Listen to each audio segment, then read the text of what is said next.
هاي يا جماعة، مسلسل النهاردة عن جي بنت جميلة، ولكن للأسف ظروفها صعبة. هو بسبب مشاكل بين أهلها اتطلقوا، وكل واحد منهم اتجوز حد تاني وعاشوا حياتهم. هو بقت عايشة في سكن الجامعة لأنها خلاص كبرت، وكل واحد من أهلها مش عايزها معاه. ولكنها بتقابل راجل أكبر منها بيعوضها عن حنان الأب والأم، هو بيقع في حبها. بس يا ترى فرق العمر ما بينهم هيكون عائق ولا هتقبل تكون ليه؟ ده اللي هنعرفه في ملخص النهاردة، اللي بيبدأ بجي وهي قاعدة سهرانة مع أصحابها. هو في اتنين بيبعتولها عصير، ولكنهم بيكونوا حاطين فيه مخدر. هو للأسف بيوصل لجي اللي بتشربه، وأول ما الشاب بيتأكد إنها شربت بيروح يتكلم معاها، ولكن بطريقة وقح، فبتبعده. لكنه بيقول لها أنا عارف إن أهلك سايبينك وحالتك صعب، ولو قبلتي تكوني معايا هعيشك كويس. فبتتضايق من كلام، بس قبل ما ترد عليه بتدوخ. هو بتطلع من المكان بسرعة، ولكنها بتكون دايخة والشاب بيكون لسه وراه. هو فجأة بتشوف واحد اسمه شين، وده يبقى عم صاحبتها اللي اسمها شاو، فبتجري عليه وبتطلب منه يساعدها. هو بيغمى عليها في الوقت ده، فبيشيلها على بيته على طول. هو بيطلب من الحرس يظبطوا المتحرش ده. هو في بيت شين بقى بتكون جيا لسه دايخة، وللأسف ما بتكونش دريانة بنفسها. هو بتنام معاه. هو تاني يوم الصبح أول ما بتصحى بتفتكر اللي حصل، فبتتحرج من نفسها لأن هي اللي طلبت منه يعمل كده. هو بتلبس على طول عشان تمشي. هو شين بيقابلها على الباب، هو بيعرفها إنه هيتحمل مسؤوليتها، بس هي بتقوله لأ، هو كفاية إنه ساعدها امبارح. هو بتوعده إنها مش هتقول لشاو على اللي حصل بينهم. هو بتروح بعدها للشغل. هو طبعا مش بتبطل تفكير في اللي حصل. هو بيقطع حبل أفكارها وصول شاو اللي بتعرفها إنها رجعت مخصوص عشان تحتفل مع عمها بعيد ميلاده وما يحسش بالوحدة. وجيا بتعرف شاو باللي حصل امبارح، ولكن ما بتقولهاش إنها نامت مع عمها. هو بتقولها إنها عايزة تقدم له هدية علشان تشكره لأنه ساعدها امبارح. وبتسألها لو تعرف هو بيحب ايه، فبتقولها إن عمها مش بيحب الهدايا قد الاهتمام. فبتديها جي بسكوت لسه عاملاه بنفسها. هو شاو بتوعدها إنها هتقدمهوله. هو بعدها جيا بيجيلها اتصال، هو بيكون من أبوها اللي بيقولها تروح تجيب أخوها من البار لأنه شارب، ولو الشرطة مسكته هتبقى مصيبة.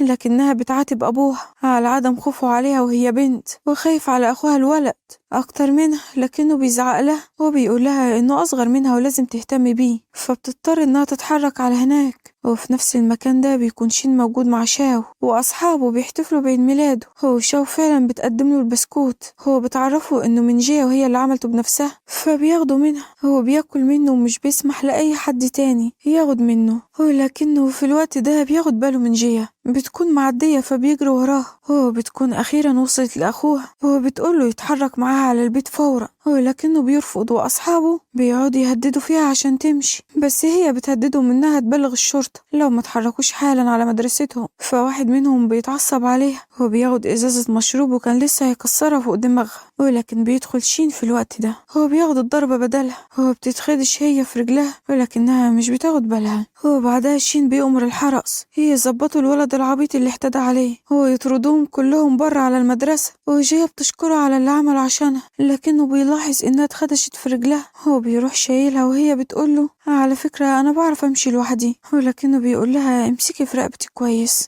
هو لما بترفض تعمل كده بيعمل نفسه كان هيوقعها، فبتمسك فيه غصب عنها. هو بياخدها على العربية بعدها، وهي بتشكره على إنقاذه ليها للمرة التانية. هو بتقوله إنها عملت له مشاكل كتير وحابة تعمله أي حاجة علشان تعوضه. فبيقول لها سيبيني أفكر وهاتي رقمك عشان لما أقرر أعرفك. هو بيرجع شين بعدها لصاحبه اللي بيعرف بعلاقته مع جي، هو بيقوله تصدق كنت فاكرك هتموت وانت سنجل، بس خلاص أنا كده اطمنت عليك. هو تاني يوم في الجامعة بتقابل جيا صاحبها يون اللي بيسألها ناوية على ايه في أجازة الصيف لأن سكن الجامعة هيقفل. فبتحتار بطلتنا لأن مفيش حد من أهلها عايزة تكون معاه، هو لازم تأجر ومش معاها فلوس الإيجار. هو يون بيكون عارف حالتها فبيعرض عليها شقته اللي بيكون سعرها كويس. هو بيعرفها إنه هيفرجها عليها لو تحب. هو فعلا بتروح معاه جيا وبتعجبها الشقة، هو بتنقل كمان، وبيتفقوا إنهم هيحتفلوا سوا بالليل. هو بعدها جيا بتبعت رسالة لشاو تعرفها تفاصيل يومها. هو شاو بتعزمها تتغدى معاها هو مع شين، لكنها بترفض عشان هتخرج مع عيون. هو بيكون شين منتظر إن جيا تيجي لأن شاو استأذنت منه الأول، هو لكنه بيعرف بموضوع خروجها مع عيون. هو بيتعصب جدا، خصوصا ان شاو فضلت تشكر فيون قدام وانه معجب بجيا، هو لكنها لسه مش واخدة بالها.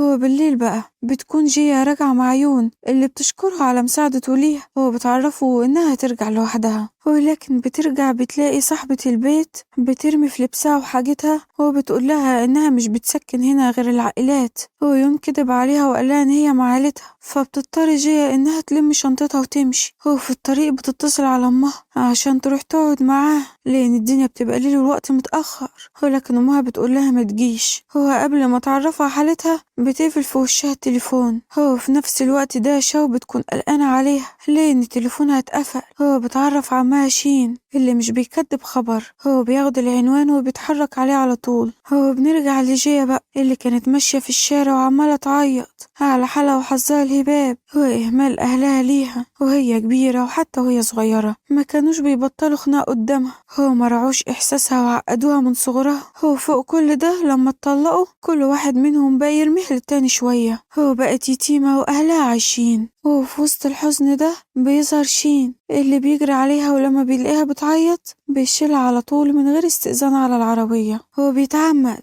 يربط لها حزام الأمان عشان يقرب منها وهي بتكون محرجة من قربه. هو بعد ما بيتحركوا بيسألها ايه اللي حصل لها، فبتعرفه ان امها مع اختها في المستشفى، هو مش هتقدر تستقبلها، هو ابوها عنده طفل اصغر منها، هو البيت ما يسعهمش كلهم عشان كده بقت في الشارع. هو من زعلها بتسأل شين لو هي جت غلطة للحياة، هو بيقول لها إنها اتولدت في عيلة غلط لكنها أحسن حاجة حصلت في الحياة، هو أكيد هتلاقي في يوم اللي يحبها ويعوضها عن كل اللي فات لأنها تستحق. بيوصلوا البيت وشو بتاخدها بالحضن، هو بتعرفها اللي حصل لها، هو بتقول لها انها تعيش هنا معاهم، هو شين بيوافق تاخدها بعدها لأوضتها، هو بتشربها الشوربة اللي شين عملها، هو بتقول لها شاو ما تزعلش من عمها لو بقى صعب شوية في المعاملة اليومين دول لأنه طلع بيحب الفترة الأخيرة والشكل كده الحب مبهدله. فبتزعل جيا من الخبر ده. هو بعد شوية بتنزل الأطباق تحت، هو بتلاقي شين قاعد فبيقولها تيجي تكلمه، فبتروح له على طول وبتسأله لو سهران بيفكر في حد لأنها عرفت من شاو إنه بيحب، بس حس إنها زعلانة. هو بيفرح شين من كلامها ده لكنها بتعرفه إنه الشخص اللي ساعدها وعطف عليها عشان كده خايفة إنها تفقد اهتمام لما يتجوز، عشان كده بتترجاه يعملها زي شو. هو بتطلع تجري وهو ما بيكونش عارف هي بتحبه ولا بتعتبره عمها زي ما بتناديه. هو تاني يوم بقى الصبح على الفطار جيا بتسأل على شو اللي اتأخرت، لكن بيجي اتصال لشين منها بتعرفه إنها في المطار مسافرة لنهائيات مسابقة الرقص. هو بتطلب منه ياخد باله من جيا اللي بتخاف وبتقلق لما بتعرف إنها بقت مع شين لوحده. هو بتفتكر الليلة إياها. هو شين بيسألها مالك، يعني فجأة كده اتوترتي، لحسن تكوني بتفكري في حاجة وحشة، وهي من الإحراج مش بتعرف ترد. ولما شين بيحاول يلمس شعرها بتخاف، فبيسألها خايفة مني ليه، فبتقوله إنها مش عايزاه يعملها زي أول ليلة اتقابلوا فيها سوا. هو شين بيزعل منها لأنها فكرته إنه مستغل. هو بيسيبها وبيطلع يعمل تليفون. هو بيقولها كملي أكلك. هو بتوصل عندها تونج بنت بتكرش على شين، ولكنها بتقول لجيا إنها مش مرحب بيها هنا لأنها خطيبته، بس جيا بترد عليها بكل جرأة وبتقول لها طالما علاقتك حلوة معاه ما تروحي تطلبي منه، هو جاية تتكلمي معايا أنا ليه. هو بتتغاظ تونج من جرأتها دي. هو لما بيوصل شين بيسألها انت مين، فبتقول الحقيقة هو إنها بنت صاحب جده اللي ناوي يتجوزها له، بس شين بيطردها بره. هو بيقول لها إنه مش هيتجوز حد، هو لما تحب تيجي مرة تانية تبقى تستأذن، مش وكالة من غير بواب هي. هو طبعا جيا بتفرح فيها. هو شين بياخد باله فبيسألها عن سر ابتسامتها، فبتتحرج وبتقوله إنها لازم تمشي عشان البنت اللي بيحبها ما تفهمش غلط، بس شين بيقول لها إنه مش بيحب حد، هو لسه ملوش حبيب. هو بيسألها لو تقبل تكون حبيبته، فبتقوله لأ طبعا. هو بيزعل شين عشان كده بيعمل نفسه إنه بيهزر معاها. هو بيقول لها إن دي أصلا كانت نكتة، انتي صدقتي. هو بعدها بقى بيروح الشغل. هو بيفضل يسأل مساعده لين لو يعرف ازاي يطارد بنت ويخليها تحبه،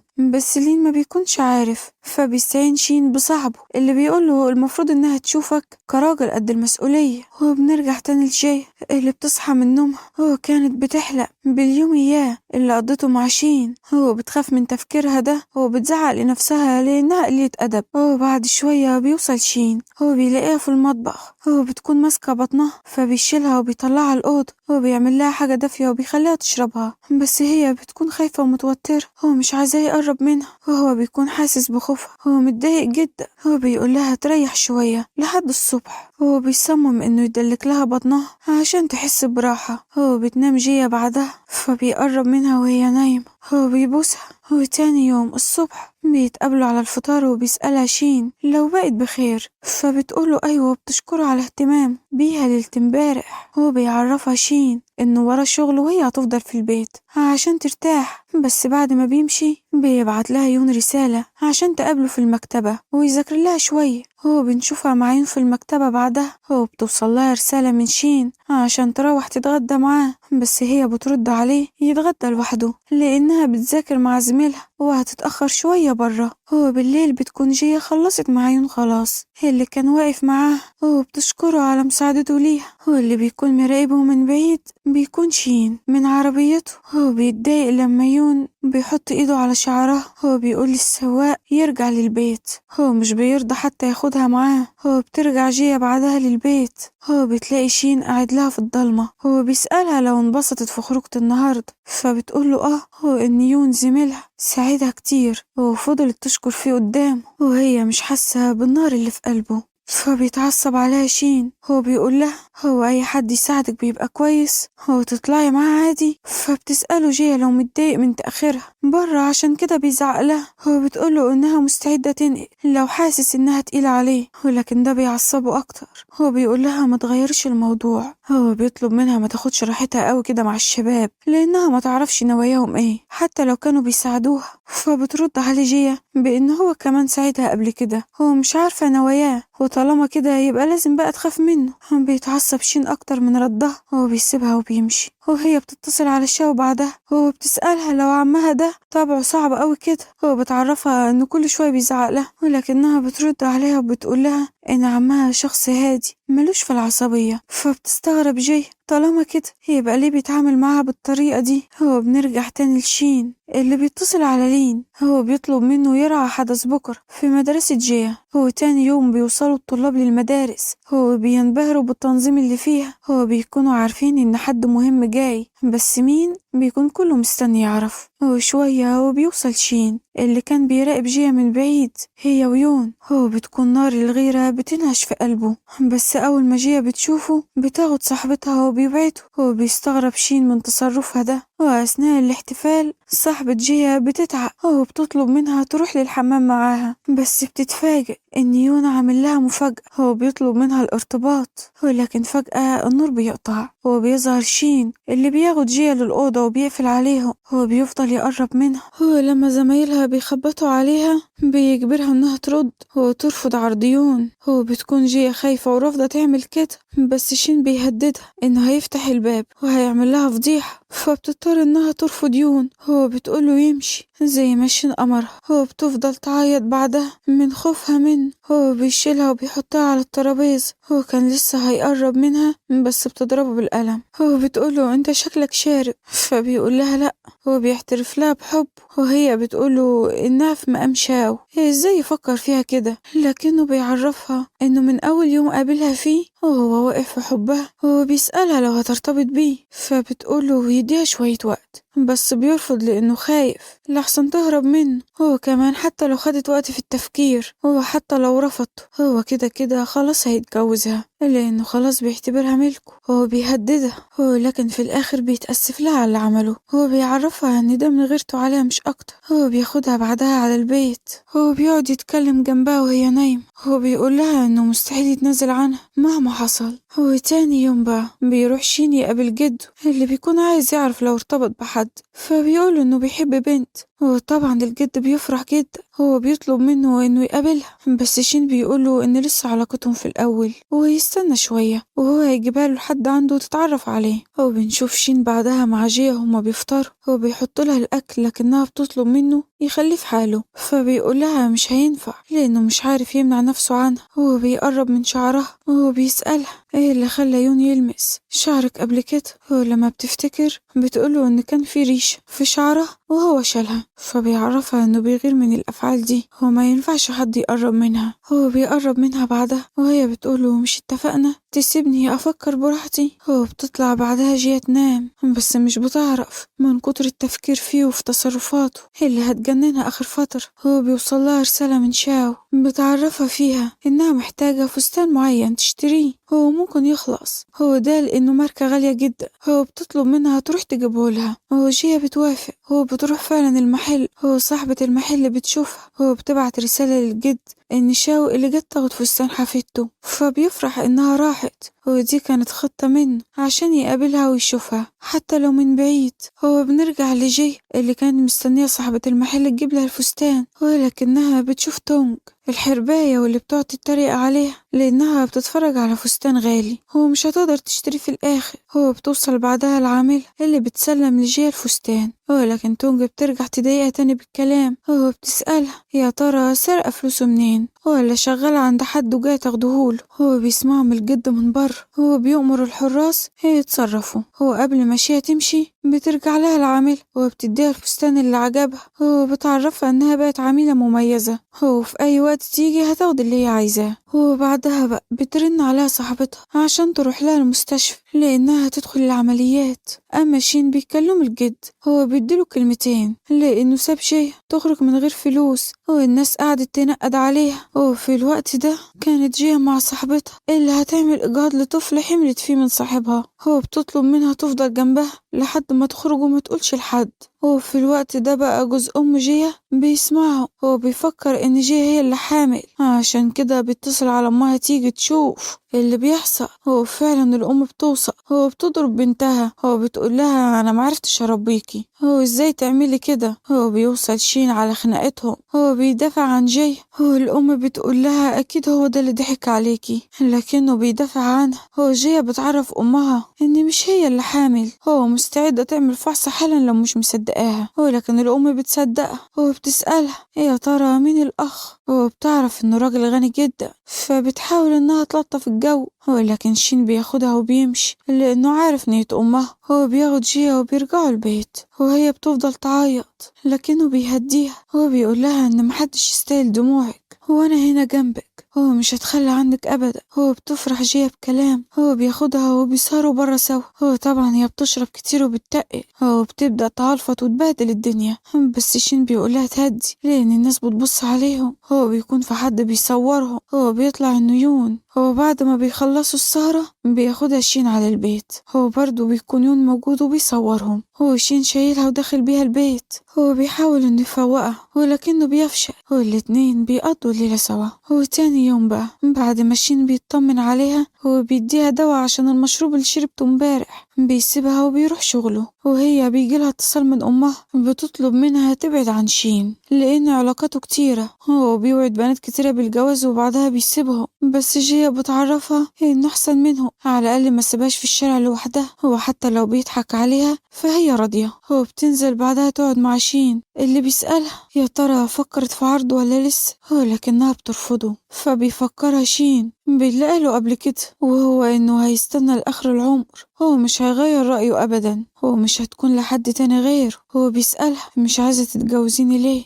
هو بتقوله جيا بكل صراحة انها كمان بتحبه بس فرق الطبقات بينهم هو اللي مخوفها. بيفرح شين انها اعترفت بحبها. هو بيقولها انه ما يهموش اي حاجة تانية. بيعرفها انه هيسافر لشغل واول ما يرجع هياخدها للجد عشان يعرفوا عليها وبعدها يتخطبوا. هو تاني يوم بقى بنشوف جيا وهي في المدرسة. هو بتكون مبسوطة بس بيجيلها اتصال من يون بيقلب حياتها تماما لما بيعرفها ان صورها هي وشين معها وهينشرها ويفضحها في كل مكان. لو ما رجعتلوش، ولكنها بتقفل في وشه. هو مش بتهتم بكلامه، بس بمجرد ما بتخلص اللي بتعمله بتلاقي صورهم في كل مكان على مواقع التواصل. هو كاتبين عنها وعن قربها من راجل كبير، وطبعا عشان فلوسه هو كل زمايلها بيبدأوا يضايقوها بالكلام. وأول ما شين بيعرف باللي حصل بيسيب اجتماعه وبيرجع البيت لجيا اللي كانت قاعدة تعيط. هو أول ما بتشوفه بتجري عليه. هو بتقوله إن في حد نشر صور عنه، هو ما تعرفش هو مين، فبيهديها شين. هو بيعرفها إنه هيحاسب اللي عمل كده، وهي هنا بتحس بالأمان معاه أكتر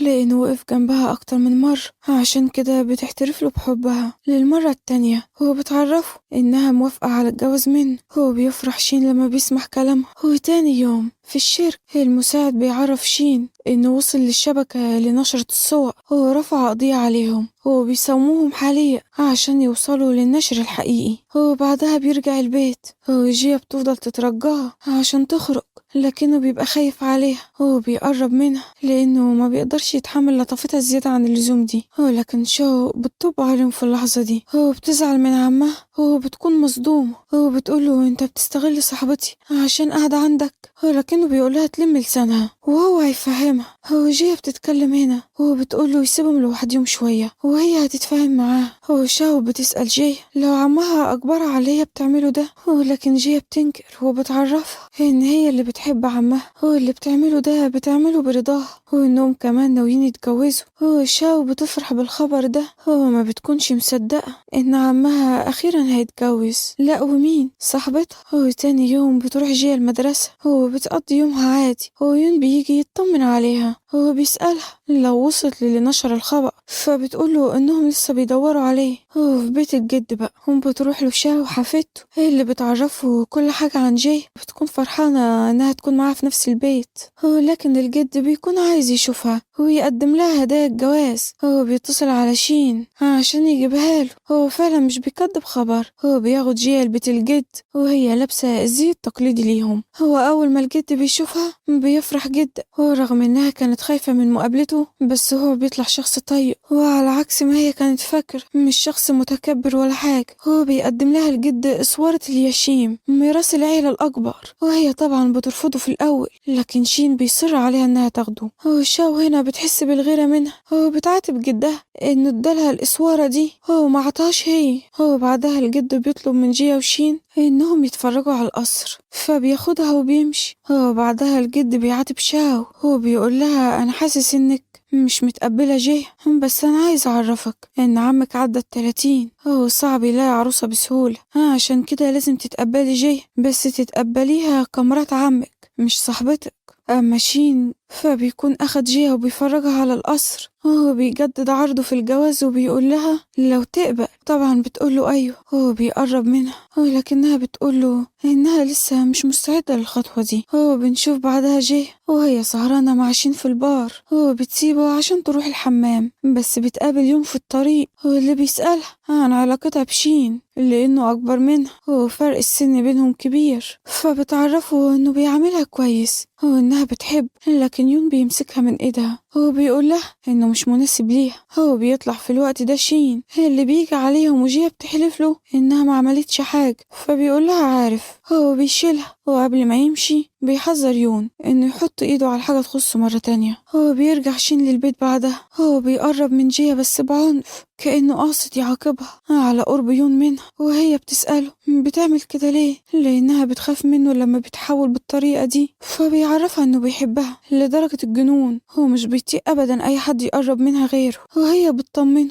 إنها مش هتكون لحد تاني غيره مهما حصل. هو يون ده بالنسبة لها يعتبر أخ مش أكتر. وتاني يوم بقى على الفطار بيجيلهم اتصال من الجد عشان يجوا يقضوا اليوم سوا، بس شين ما كانش فاضي فبيضطر يلغي الاجتماع بتاعه. هو بيروح معاه للجد اللي بيطلب منها يقعدوا لوحدهم. هو بيعرفها لجد طبيعة ابنه، هو انه اتحرم من امه لما كان صغير. هو للأسف هو ما قدرش يهتم بيه بسبب الشغل والشركة، عشان كده هتلاقيه ساكت. هو منعزل دايما. هو بيعرفها انه هيديها 10 أسهم من شركته، بس جيا بترفض. هو بتشوف إن ده كتير عليها، بس الجد بيعرفها إنه خلاص مش باقيله كتير في الدنيا دي، هو لازم يأمن لها مستقبلها. بس جيا بترفض برضه. هو لما بترجع البيت مع شين بتسأله لو الجد تعبان وهو ما يعرفش، فبيقول لها لا، دي شوية أمراض وراثية من العيلة مش أكتر. هو لكن في الوقت ده بيجيلهم اتصال إن الجد تعبان واتنقل للمستشفى، فبيجروا على المستشفى على طول. هو لما بيوصلوا بيعرفوا إن الجد رافض يعمل العملية، فبيروحوا له وبيسألوه عن السبب. بيقول لهم إنه مش عايز يعيش تاني لأن الحياة ما تستاهلش، خصوصا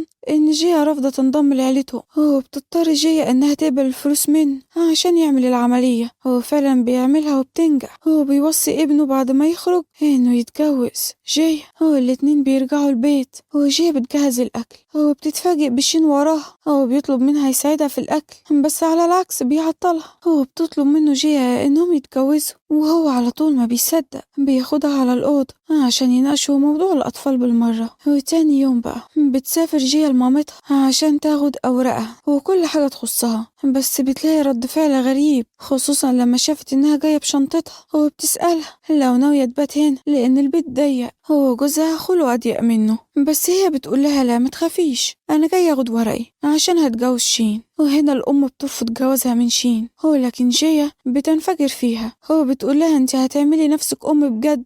أمال كنت فين كل السنين دي؟ هو بتاخد شنطتها وبتنزل لشين اللي بيلاحظ إنها معيطة. هو بيسألها لو موافقة على الجواز منه برضاها، فبتقوله أيوة طبعا. هو بعدها بيوم بقى بنشوف جيا وهي على الجسر. هو بتتقدم لشين مش العكس. هو بيفرح شين اللي بينزل على ركبته. هو بيعرض عليها الجواز، هو إنهم هيفضلوا سوا طول العمر. هو طبعا بتقوله أيوة موافقة. هو بيصوروا إيديهم وهما لابسين الخواتم. هو بينزلوها على موقع التواصل. هو أخيرا بنشوف جيا وهي في فستان الفرح. هو جنبها بطلنا. هو لحد هنا يا حلوين المسلسل بتاعنا خلص.